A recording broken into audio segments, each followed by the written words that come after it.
বন্ধুরা দেখতে পাচ্ছ পুজো তো এসেই গেল, তো আর কয়েকটা দিন বাকি, দুদিন।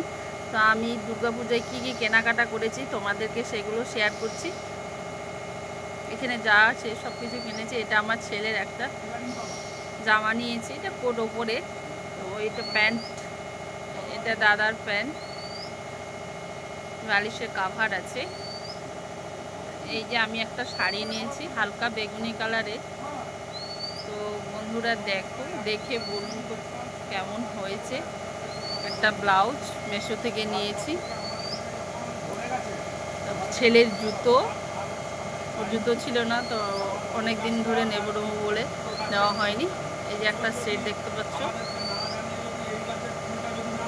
ছেলে একটা জল বোতল নিয়েছে, ফেস ওয়াশ, সেন্ট, ওডোনিল বাথরুমে দেওয়ার জন্য। তো বন্ধুরা ব্লগটি কেমন লাগলো কমেন্ট করে জানান।